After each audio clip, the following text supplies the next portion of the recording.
As Tesla's full self-driving goes global, with now one flawless test drive after another being proven in Europe, it's now becoming clear, hopefully, that LiDAR-based solutions are not the answers. First, a Waymo car just drove right by a police standoff. But of course, no one seems to care. If that was a Tesla, the whole world would be up in arms. Second, more and more self-driving car companies are moving away from LiDAR.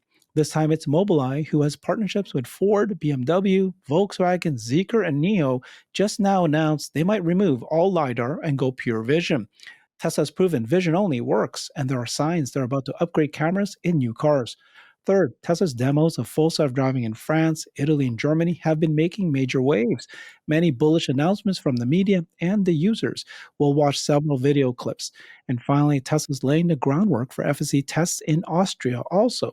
Once the public realizes Tesla solved self driving, even in Europe, it'll be hard for regulators to stop it. We've got Joe Bakhti here with us today. He's an economist and tech entrepreneur. He has a YouTube channel covering both Tesla and AGI. Check out his website and community at pioneerlands.net. Welcome, Joe. Good to be back.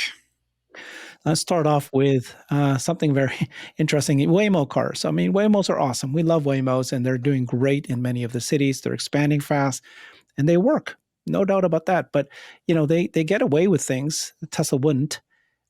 Here's kind of like, you know. This one. Yeah. I can imagine the backlash if this was Tesla full self-driving. So let's watch what happened here. Oh my God. What the f is that Waymo doing?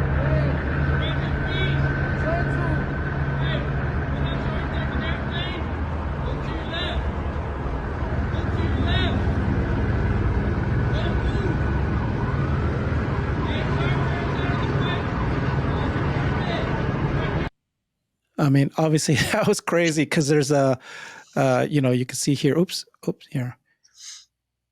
I mean, there was a police standoff, right? These police are there. There's a guy out of his truck and he's at the floor. They're trying to get him to, you know, put his arms around his back so he can come there. And the Waymo drives right by him.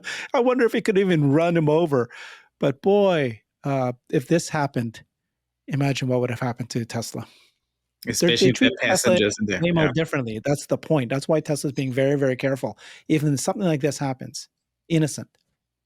Yeah. I mean, I never was a big fan of Waymo. I think I'm generally a Google critic because I feel they're too much of a science project. This entire company has a science project, the perspective approach to everything. And I think that's like, we are not living in that time anymore. It's time to actually deliver. And it's much more than just being nasty to Google. I don't want to be nasty, but it's about the modus operandi of innovation. When you design something and plan something, you have to plan it as a new reality. That's why I call it reality engineering. You can't just be a little geek who does a little gadget. You need to think about how is this supposed to work? Everything about that new reality. What are the factories? What is mass scaling? What are the right sensors? What's the right neural net in order to make it happen? And I think that's the great weakness of Google. They're like dabbling around, inventing something, and then other people do the actual reality engineering. And Elon is the master of actual reality engineering. He doesn't build little rocket gadgets or little EV gadgets or little self-driving gadgets. He thinks about what is that future I need to build? What are all necessary components? And then how do we optimize the entire future as one reality? Because if you forget any component, if you have a great self-driving car, but it can't be produced, that's stupid. If you have a great sensor, but no neural net, that's stupid, or it's insufficient. And I think that's what people underestimate about Tesla FSD. They have no competition because of that. There is no one who can do anything about it. And there will be no one who can do anything about it anytime soon. Because look at this Waymo thing that's driving around. Like, can you deploy 1 million of these? No. There's literally no chance of doing that. There are multiple reasons for that. The sensors, the cost structure, the actual technology, the required remote operators, the mapping. So the whole thing doesn't work. It's like, it's a funny little gadget. It's just not a thing that actually works at scale. It works and doesn't work at scale, but it works because it won't hit into accidents as much. But would you rather have more sensors, more eyes, or would you rather have a bigger brain? In this example, how could they ever? It's not about not seeing what's happening because they had lidars. Maybe more lidars doesn't change what they see, but they have to understand the scenario that there's a bunch of cops, there's a person on the ground. Now, I'm not saying that Tesla would figure this out, but Tesla is more likely because they have neural nets, and that's what they're training is intelligence of understanding a context. So that's clearly, I don't know how Waymo would ever be able to I mean, it's code this. classic. We have heard this now for so long. I've actually said this way before I even knew of Elon. I always called it principles, and Elon called it first principles. Okay, whatever. I meant the same thing. So I named it principles, and like a study we did in 2000, in the year 2000, a long time ago. And then Elon came up with first principles. He meant the exact same thing. You have to observe reality and understand how reality works based on these fundamental principles. And when you think about LiDAR, this is just a total violation of the first principle rule. Like why on earth would you say that you need two sensors? Like humans don't need that. Humans have two eyes, right? Maybe they have ears. Okay, fine, maybe audio. But LiDAR is completely delusional. I don't even understand how people can come up with this, that this is necessary. If you can't do it with vision, you can't do it. You know what happened? What happened was, and people forget this, 20 years ago, when the LiDAR company started and everybody said, okay, we're going to do autonomous cars in the future, they didn't have neural nets. They didn't know how to get vision to be that accurate. The megapixels was not that high resolution.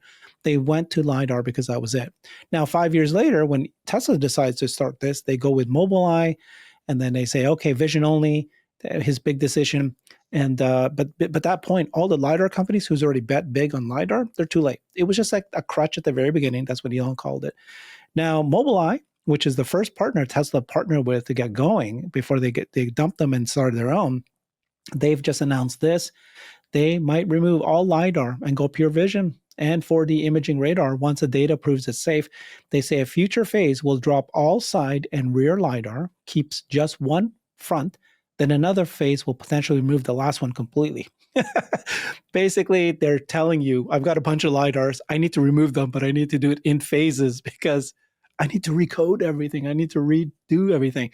But this is just another one. And that's why my argument when people go, LiDAR, LiDAR, LiDAR, and I'm going, okay, how many LiDAR companies have gone bankrupt, right? Luminar, the most famous one, is about to go bankrupt. They're that close to being dead. Then you've got all these companies who are CEOs of LiDAR companies, and then they leave. What did they start? A vision-only solution. Then you've got a bunch of car companies in China who decide we're going to go copy Tesla, vision-only, neural nets only, and now you've got these guys. And so you have been predicting that Waymo themselves will eventually get rid of the LiDAR. But what they're, and then you and I have talked about this already. Waymo's research department has already published papers saying that that vision-only neural nets works. And so what you're saying is that Waymo's going to continue to expand, put regulations everywhere. They know it's not scalable, but they're getting the regulations. And at some point in the future, they will flip out the cars to be vision-only neural nets. And so anybody who says Waymo, LiDAR, they're not understanding what's happening in the world. And it's also, by the way, when it comes to innovation and engineering reality, it's never a problem to make a mistake. It's a problem to not correct the mistake once it's obvious that it's a mistake. And LiDAR obviously was a mistake. In 2020, 21, it was already without a doubt stupid. So there was no possible way to think it's not stupid. And you can't just drag it on for 4 years and not react. I mean, you can, but that's not healthy. So, I mean, look at SpaceX, right? They did stupid things in between. They bet on the wrong materials, but they then realized, wait a moment, we need to switch. And then they switched. And that is exactly how you win. You need to act fast once you understand something. And that's a good point. So Tesla continues to make changes as well, and they keep upgrading their cameras. And so Green Day Only, one of the folks who study Tesla software and looks at their hardware and tries to find little clues, he's finding that Tesla is probably in a brink of upgrading, changing their cameras in the new cars that they produce. Whereas hardware 4 to date used exterior cameras with this IMX 963. Now they might potentially have something called IMX 00N. So you just noticed that they're going to change the cameras. This guy from China suppliers, he pointed out that Samsung has an all-weather camera. This Samsung has introduced an automotive camera module featuring a specialized waterproof coating and heating function to withstand various weather conditions, including rain, snow, frost, and fog, designed to enhance camera stability and performance under extreme weather conditions. Yeah, of course, Tesla's always going to keep improving all their technologies, keep adding, improving it, but double down on vision, make the vision much, much better, higher resolution. And now, yeah. And hey, they might actually add radar. Remember Elon said it's like high definition radar. Absolutely. Maybe we might add that. But right now, it already works now. They've proven with our cameras. And hardware 3 cars have this lower end resolution. They have much lower megapixels than the hardware 4 cars. But even that, Ashok Goswami already said that we're going to make, he said hardware 3 cars can be and will be used for robotaxi. By the way, it's talking about innovation and comparing Waymo and Tesla and how these things exactly work. I think that's why it's so important that you need a pioneer on top of the stack, someone in charge. And of course, Elon is obvious, right, that this is a good idea. But when you look at other companies, that's why I'm bullish on NVIDIA, for example, because you need someone in charge who's obsessed with what they do. Elon is obsessed with getting autonomy done. But who's obsessed at Waymo? Like no one. I don't even know who's in charge. Like I've never seen anyone other than it's a co-CEO. That's why. Can you show me the real CEO? Where is he? There's no reason. So who's even in charge? No one. So that's bad because you need to constantly think about these things and need to push it forward. That's also why I always try to use examples outside Tesla because Tesla is so obvious. It's like, yeah, Elon is in charge. That's very good. That's why we own the stock.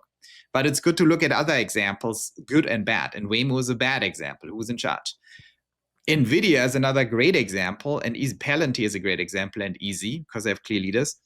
Meta is another example that is more tricky because people hate Zuckerberg and Meta, but he is obsessed and he wants to win and he is in charge. That's why I'm kind of bullish.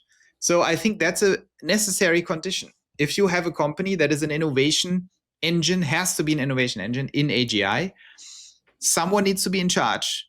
They need to be bold. They can make mistakes, no problem, but they need to be obsessed and continuously think about this and kick everyone's butt.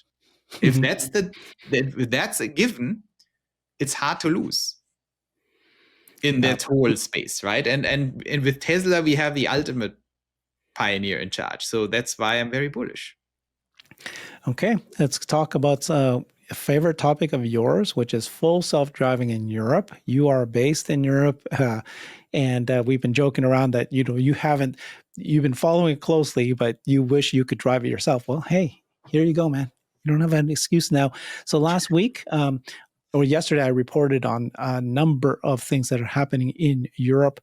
The first one, of course, is they are allowing demo drives in France, Italy, and Germany now. And you still need to have a employee on the drivers, and then they call it not hands-free, but hands. I can't remember now what the word is, but that's not hands-free, but hands aware or something like that. And then they have a lot of rules, but Tesla met all those rules. We'll walk through some of them. But now people in France, Italy, and Germany, they've been doing FSD videos left, right, and center. We'll watch a few of them. So far, all of them very bullish. And more importantly, the media is out there. So both social media, but also in the media, they're reporting that it's all good stuff. Here's French media. They tried FSD version 14 in France. It's mind-blowing, both for the safety and for the humanity of the choices. We are allowed to film everything, and I have a huge video coming, including a long uncut. This guy, Julien Cadeau, said, in less than 15 minutes, I'm going to test Tesla's FSD. In France, 8 years that I've been waiting to relive the sensations of our very first contact with the unbridled autopilot from 2016.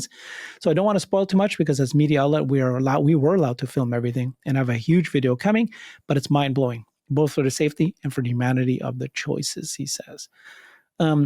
We are still, as Elon is asking people in Europe to sign this petition. Thank you to Florin and Reese and others who are leading the way here. But there is a 15,000 signatures already signed. In 1 month, we have made enormous progress as we gathered lots of signatures and, more importantly, put enormous pressure in the news of the Dutch RDW going for a possible February 2026 rollout of FSD in Europe. Till then, we need to keep the momentum and keep gathering signatures. So this will be the final push for getting Tesla full self-driving in Europe. So go to, I guess I'll put the change.org link into the description, but F Minderop, and they got a link. So if you're in Europe or anywhere actually, just please sign this. So FSD in Europe, they have a variety of rules. And one of them looks like there's a driver attention level after a trip is completed. Here, this guy says it's high. I don't know why that's important, but they do that. And then, so let's, we can watch a few videos. Before that, any comments on seeing these FSD videos in Europe? Yeah, I mean, the reception is, of course, very positive. There's lots of Tesla fans doing that, and it's all booked out completely. So it's very hard to get a spot.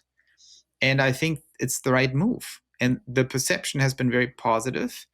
And we see, by the way, generally politically, the whole climate is also changing, right? Because people, Europe is always lagging the US a little bit politically and culturally, but not by much, by a year or two. So basically now the whole wokeness is really on the way out. Right wing is rising. So this extreme hostility towards Trump and Elon and Tesla is really subsiding, in my opinion, in my perception.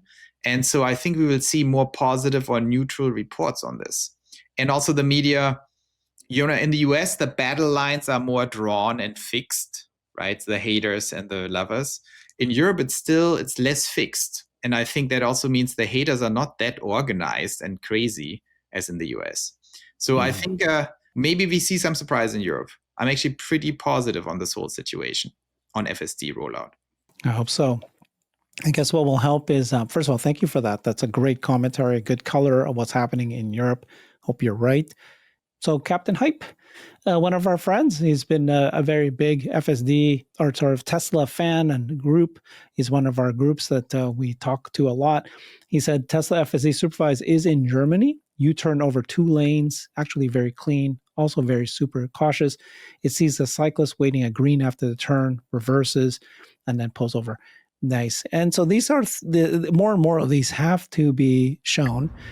And then that's how you prove, number one, FSD works in Europe. You know what I mean, right? It's like what happened in China. I'm gonna turn it off because so it's like what happened in China. Remember, Tesla FSD, all these other Chinese cars, they can do so much better. They won't be able to know the Chinese rules. Remember that even the CEOs of a bunch of Chinese autonomy companies came out and said, well, we are so focused on Chinese roads, we're going to do better. And it turned out, no, FSD can learn. And this is now, it works in all these countries. Yeah. Oh, so it does this. It's going to do this, sees the reverse, it sees the cyclist, and then it reverses to complete the turn, and then stops when the cyclists get their green. So, right? It's like, amazing. It's not just rules. It's like, oh, what's going on here? Understands the scenario and takes care of it. Here's another one. Christian Kratcheville, first public FSD demo drives in Germany. The car drives like a champ with respect, confidence, and smooth handling. Garbage truck and incoming truck traffic. Yeah.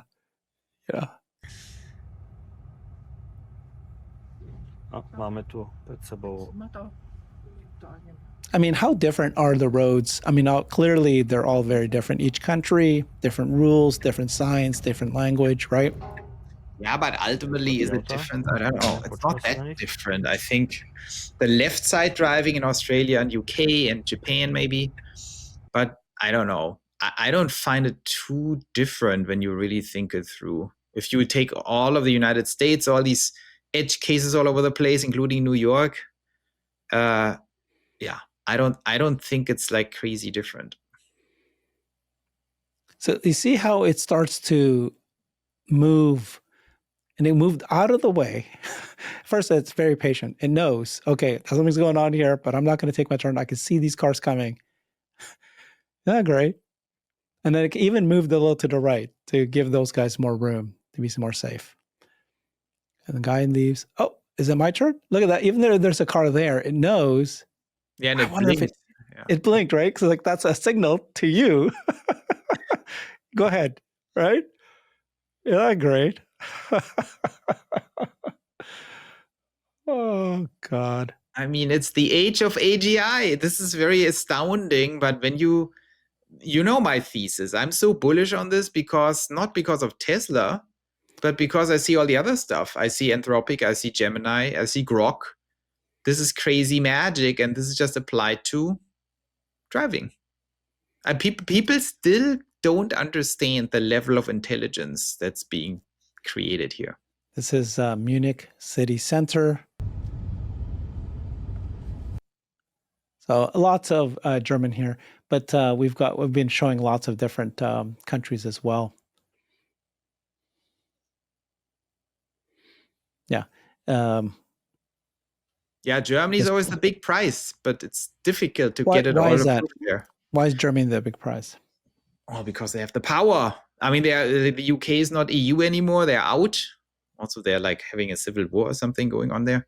And France is just way less important, and they're more disconnected. So once Germany does something, the EU adopts it, Scandinavia, Poland, all the other big countries around it.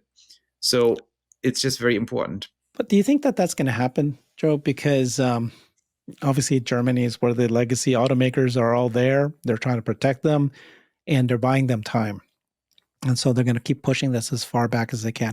Wasn't there a revelation that one of the top chair people, leaders of this body that's going UNECE, turns out that he's one of the German BMW executives or something like that? Yeah. And so it's like...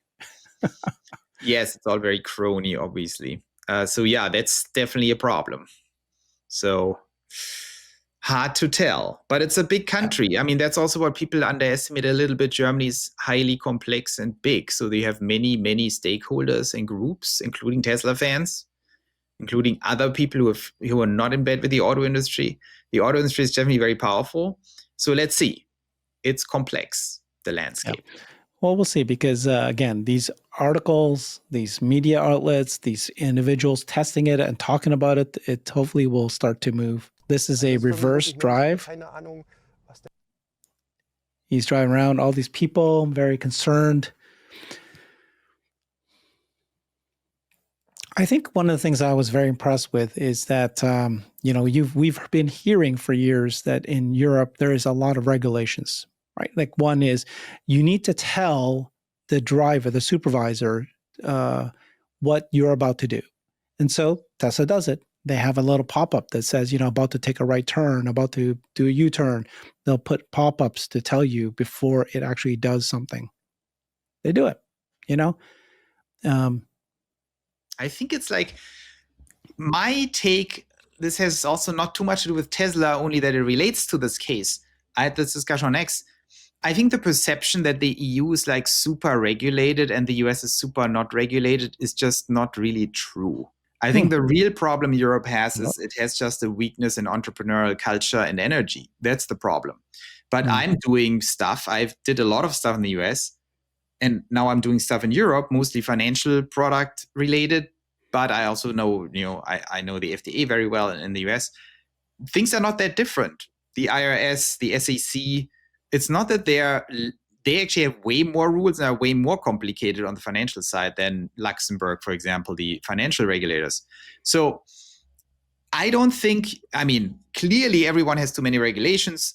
Clearly, even the US has stupid regulations. Clearly, the EU has more stupid regulations, but the differential is much smaller than people think. And the real differential is that the US has infinitely higher entrepreneurial energy. There are way more people just doing stuff and walking through that. And the EU is more defeatist, that a lot of people say, oh, there are so many regulations. I think if you want to solve these problems, you can easily solve them. Maybe it's 10% more effort than the US, but that doesn't stop Tesla. If you are aggressive, and you just say, I don't care, give me all the stupid regulations, and we just work through them and make it happen. I think the EU effort is probably 10% more. And you have a more complex battlefield. which might allow you to actually get things done faster than in the US, because there's a loophole in Spain, there's one in Portugal. If I do it in Portugal, there's actually a loophole in That's the a good EU point. regulations, then everyone has Yeah. to accept it. So that's how you hack it. So once you have specialists on this and and there's no specialist. If you become the specialist and dig through your specific problem and play it well, understand all the rules, you probably find a shortcut that's faster than the US. Well, the US also has like the different states where it's very easy, like Arizona. You do similar things. Kind of same thing. Yeah. Basically, my message to everyone who's listening, who wants to start stuff, is it's not that different. It's overblown. It's all pretty much the same. So it's really the attitude. It's like you just need to get things done. Yeah, great commentary there. So we already know that Netherlands is one of the ones that are kind of spearheading the way. First of all, most of us are thinking that, oh, Europe, they're not going to get FSD for a year or 2 years away. We need to watch US do it. We need to see China do it, and then Europe will do it. Actually, no, like you said, you got Netherlands, Spain, just yesterday announced that they're going to allow FSD nationwide, only 19 cars, but it's still allowing it. You're seeing these FSD tests now. Well, even in Sweden is one of the most annoying anti-Tesla countries. Even they have it now allowed. And one of close to Stockholm, I think Nacka or something, they're allowing it. So Europe is all about playing people against each other. That's the point. Yeah. And Czech Republic, and if one of them gets it. Exactly. Czech Republic already said, we want to be number 2. We want to follow Netherlands before Spain. So that's how you do it. You find your friends. And then domino falls. And then you find your allies. Yeah. Exactly. So it looks like FSD is about to be launched in Austria too, or at least they're starting to lay the groundwork for there. They're hiring key personnel for FSD's eventual expansion in Europe. This a new job listing for a vehicle operator role in Vienna, Austria. Like those people you saw, the ones in that test driver demo, those people on the left are operators, Tesla operators. They're there to supervise the car because that's the rules in Europe. And then you can be a passenger in the demo drive for now. And then that's just steps that they take. Yeah. So they're hiring people, data collection. Vienna's, posted in his Vienna office careers website. Yeah. So it's happening. It's happening. Yeah. And I think Tesla, what makes me bullish here for Europe and Tesla clearly understands the game now, because you see all these different things popping up, like Sweden, Czech Republic, Netherlands, Austria, Spain, Italy, Germany, France. That's how you do it. You do all of the above and see where it cracks first. So Tesla clearly figured that out. Joe, what do you think about this though? Like in the US, many of us car drivers, we don't follow the rules when it's safer. Like there's a double yellow line. You're not supposed to double yellow line. And here the Dirty Tesla Chris is saying that FSD 14.21 drives over a double yellow when safe to get around the crews who's working on a power line. In Europe, they would have had to wait for the road to get repainted before proceeding.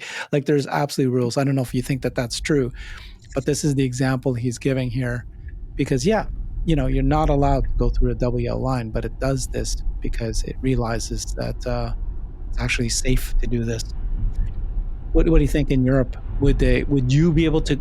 Could Tesla actually make their FSD do things like this there, or would regulations be so strong and absolutely forbid this? Europe, again, this is also a very diverse situation, right? If you're in North Sweden, no one cares, right? You're glad if you survive the winter. If you're in Greece, no one cares. If you're in Frankfurt, yeah, you might get screwed over by the police. So it depends. I see. It really depends. Europe is also very large. It's like, is Brooklyn different from the middle of Montana? Probably. So hard to tell. Yeah. And then it just goes by.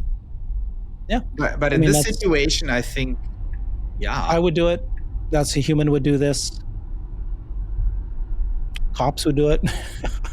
Cops would probably allow you to do it. So here's why I think that it's going to be like, once consumers understand that this is something, they won't stand for it not to be available. This guy says full self-driving is an upgrade in every way. I can be present in conversations with friends while driving. That's absolutely true. I had all my friends over for Thanksgiving, family, and the conversations were just like I was much more focused. And I did give that thought. If I was actually, much more focused driving, I'd be participating less in these conversations. I get more work done. I don't know what he means by that. I can explore complex ideas with AI, right? You got Grok, you can press that button and talk to AI, which we did a few times. Driving is less stressful, especially in cities. 95% of my driving is automated. It's that good.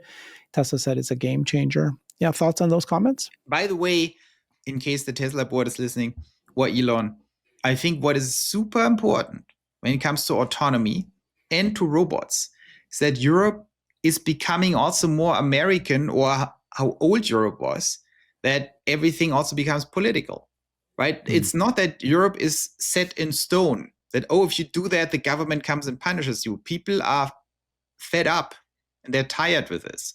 Like there's a new separatist movement in Germany, for example, in Saxony. They say like, we will leave Germany and stuff like that. They are really angry and fed up. And that's important because there are also more and more large political parties. Germany's number one party is the AfD now by a good distance. And they are absolutely in a revolutionary mode. They say like, we've had it to here, that we get destroyed, our economy gets destroyed. I think that's very important for Tesla. That's happening all over Europe. Things are not set in stone. And if you want to achieve things, there will be lots of friction. You need changes in regulations. You need changes in government attitude. And the people can be on your side. And it's very important to build your tribes up, right? The Tesla tribe. And it's very important with X social media to get the fan base really on your side. Because I think there was never a time in Europe in the last 80 years where people are more willing to push back and force the government to actually do stuff, especially regionally, especially in Austria, in Germany, in Eastern Europe. So it's important that Tesla does exactly what it does best, not just be a consumer product, but be a tribe. Like, okay, we are investors, we hold the shares, we have the cars, we are citizens, and we push forward change. And Europeans love to do that stuff, especially the Tesla shareholders. And Europe is ready for it. So I think this is very important because you're right. If we just follow orders, this is not going to work ever.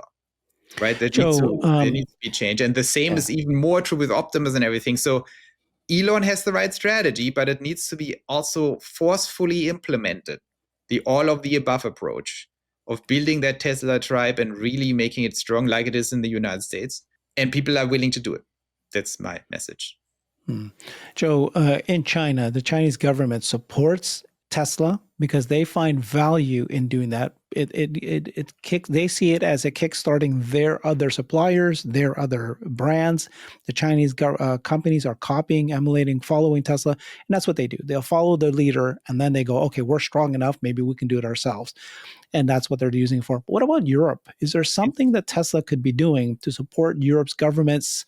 And of course, they're really protected. They're trying to protect the legacy auto. But at some point, can the governments go, you know what, Tesla's in Europe, Tesla's FSD in Europe, Tesla's bots in Europe, I think could Tesla actually has be to, beneficial to us? The strategy is very different. I think you have 3 layers of enforcement, or 3 layers and drivers of Tesla success and Tesla autonomy adaptation, and Optimus coming soon.